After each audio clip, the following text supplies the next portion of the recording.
Vitor, explica para o pessoal de casa, não necessariamente o que a gente está fazendo aqui, mas explica para o pessoal de casa o que seria uma alimentação crudívora. Isso, alimentação crudívora, alimentação crua. Ela é baseada hoje em uma alimentação que você não dependeria de excessos de cocções. Você não dependeria de um fogão, de um forno, de uma geladeira. Se você acabar hoje com a luz, o gás das pessoas, elas vão ficar um pouco perdidas. Por quê? Porque elas não sabem de onde tiram os nutrientes, o que é nutriente, elas não sabem mais nada. Porque eles simplesmente pegam, tacam numa água, ou tacam numa panela, tacam numa airfryer, tacam no micro-ondas e está pronto para elas. Então, elas não conseguem identificar o motivo de uma alimentação ser viva, ter micro-organismos vivos, ter vivacidade, né? Que a alimentação viva, ela tem vivacidade. A gente pergunta, o que é alimentação viva? Não tem, vai achar que tem algum bichinho andando em cima de algum lugar. Então, não é isso. A alimentação viva é que ela tem as propriedades vivas dentro dela ainda. Então, se você pega uma couve e você come ela, assim no momento que você acabou, você arrancou, você comeu, você sente a crocância, você sente o sabor, você vê que ela está viva. Aí quando você pega o alimento e joga ele na panela, deixa ele passar excessivamente, que ele perde aquela cor, perde aquela potência, você já vê que uma alimentação mais crua, mais viva, mais real, ela se torna muito mais coerente para a gente ter uma simbiose no corpo do que uma alimentação que a gente tem que passar. Porque quanto mais você cozinha o alimento, mais demora o seu tipo de digestão. A digestão ela demora, igual você pega uma panela assim, lava a tua panela, tu fica lá 3 horas. Imagina isso para sair do teu organismo. Se na panela já está difícil sair, imagina quando você engole, como é que está no teu organismo já. Então, um alimento mais leve, um alimento mais real, ele tem essa diferença. Você limpa ele com mais facilidade, ele sai com mais facilidade do teu corpo. Então, no crudivorismo, a gente pode ver que tudo que a gente pega, a gente pode comer, a gente pode guardar. Teve uma vez que uma amiga minha, ela comprou 5 marmitinhas, isso lá no sul. Ela esqueceu no escritório dela, viajou, quando ela voltou, ela falou, Vitor, esqueci minha marmita lá, vou ter que jogar fora. Só que quando ela abriu, estava todos os grãos germinados, virou broto. Ela falou, cara, olha o que aconteceu. Ela abriu, virou um monte de brotinho, germinou, a marmitinha dela germinou. Eu falei, agora o que eu faço? Minha filha, corta e vira salada.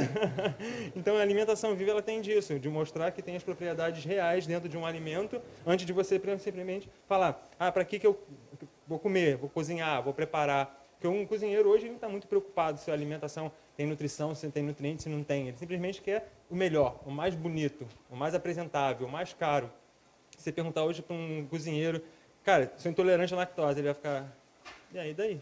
Tipo, ele não sabe o que fazer. Eu não como glúten. Mas por quê?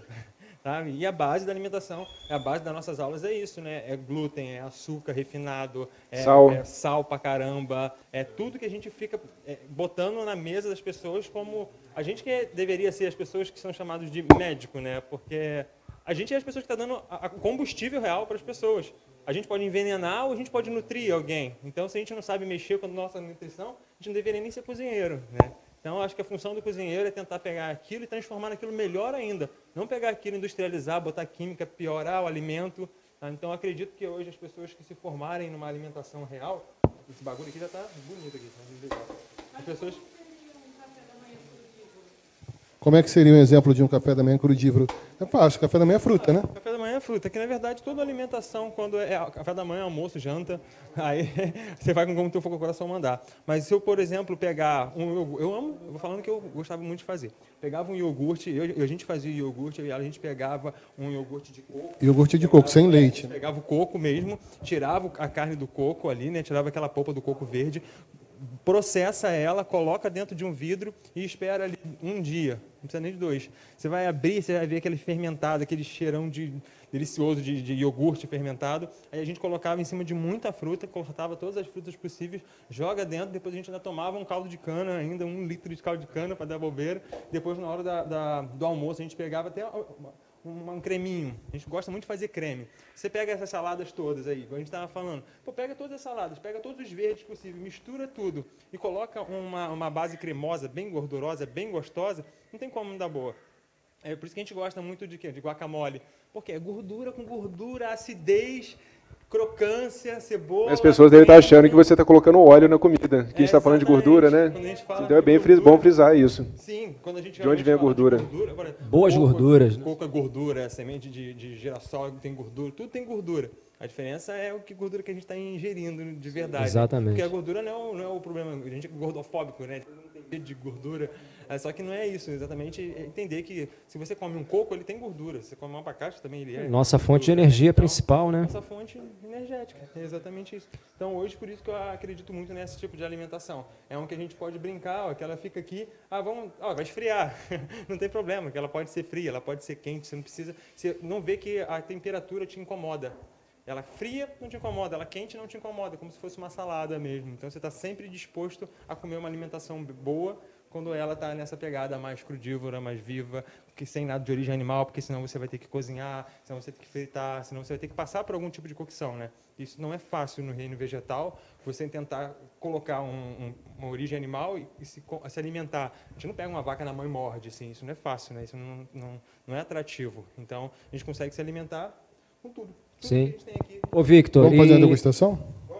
Ô, Victor, rapidinho, só até lembrando que o pessoal estava perguntando em relação aos queijos curados, né, que a gente tanto falou, Sim. Pelo processo de fermentação, né, fala um pouquinho do processo de cura para eliminar a caseína, né, que a gente tanto fala aí do ponto negativo, que é permitir que aconteça uma boa cura, né, para eliminar o que é inflamatório para o nosso organismo, né, que é a caseína em si. Explica um pouquinho aí para o pessoal. Geralmente, quando a gente faz algum tipo de queijo, qualquer leite, independente da origem, a gente tem que fazer um processo com ele.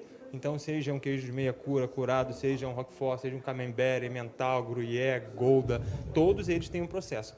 Então, todos esses processos, quanto melhor é feito, quanto mais bem feito ele é, mas realmente tem um sabor no final, não só sabor, e tem saúde. É incrível, é muito difícil você ver uma alimentação que ela é ruim e faça bem.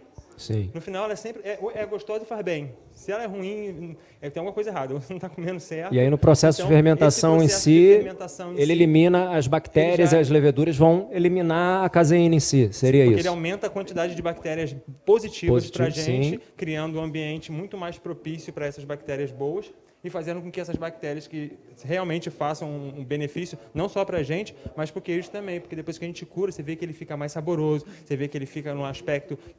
é muito melhor também quando você perde a água, quando você tira um pouquinho de água do alimento, é ótimo porque cada vez que você tira a água, você vai preservando ele um pouco mais. Certo. Então, cada vez que a gente cura um pouquinho mais o queijo, faz aquele processo depois de fermentação e tirando a água, a gente vai mantendo a vivacidade do alimento com mais sabor e com menos risco de perda, porque você vai estar sem água. Então, não, tá ótimo. A rainha do Victor agora quer trazer as perguntas dos telespectadores. Vamos lá. Várias perguntas legais. Vamos lá. Para tireoide, algum cuidado com as crucíferas? Diga aí, Bruno. Sim, quem tem hipotireoidismo, o elevado consumo de crucíferas não é interessante. E aí você pode comprar esse suplemento que eu citei, o indol 3-carbinol, ou na forma de indolmetano, você pode ou manipular ou comprar isso pronto, em suplementos prontos, né? Não é interessante para quem tem um distúrbio da tireoide um alto consumo, mas falar é um alto consumo mesmo, tá? É muito mais do que isso que a gente está comendo aqui. Em pequenas quantidades não faz mal, tá? Muita gente tem fica preocupada. Poxa, mas eu não posso comer couve-flor, né?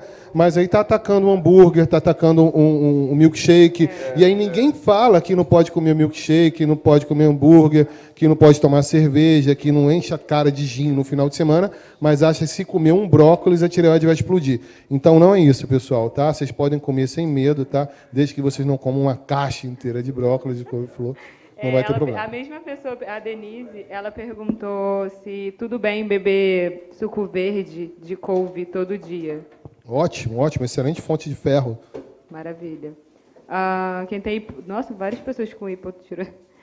Quem tem hipotireoidismo pode comer qualquer legume e verdura. Eu acho mais legal falar o que não pode comer. Porque as pessoas ficam muito nessa... Lembrar assim, o hipotireoidismo é a disfunção da glândula tireoide, tá?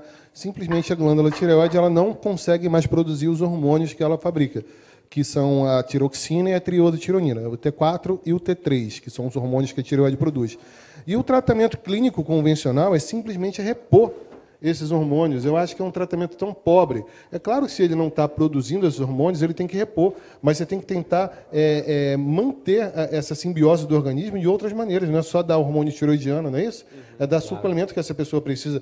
A tireoide precisa para funcionar de selênio, de iodo, de vitamina E, de vitamina A, vitamina C.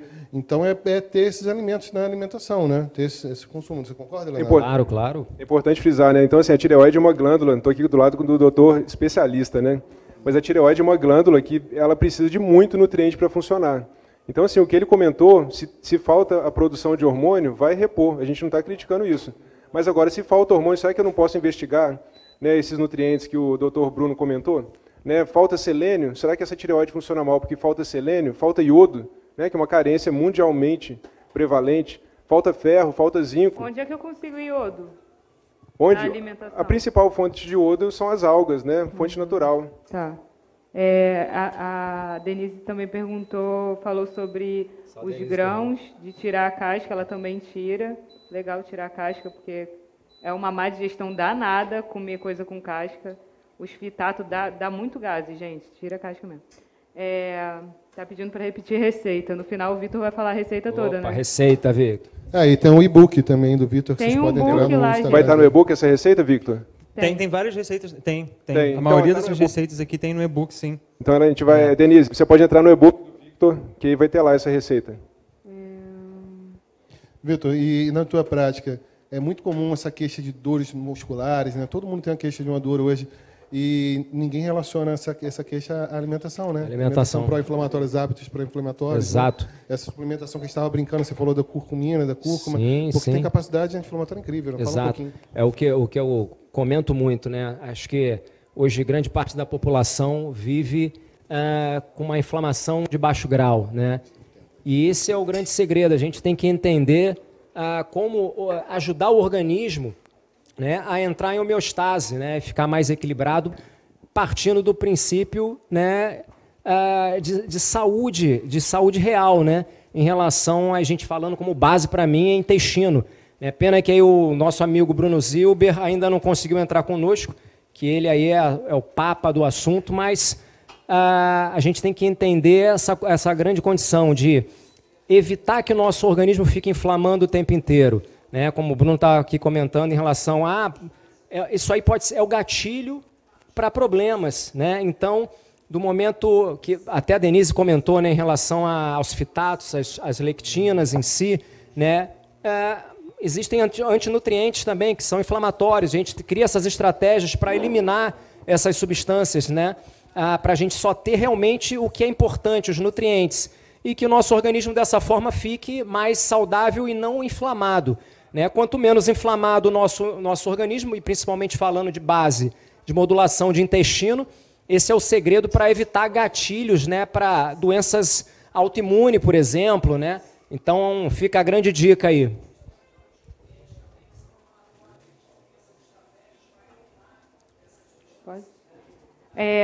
Várias pessoas estão perguntando sobre o rolê da digestão, né? Tipo, o que fazer para melhorar a digestão, comendo grão e melhorar a digestão. Aí embaixo pediram para o Vitor falar sobre isso, sobre a relação do alimento com a digestão, porque muita gente tem gases e... É importante da digestão passar para o errado, Vitor, que ele vai falar dos alimentos, mas o importante é o seguinte, pensar que você tem que ter enzimas digestivas. Então, para ter uma boa digestão, o nível de acidez do estômago tem que estar adequado.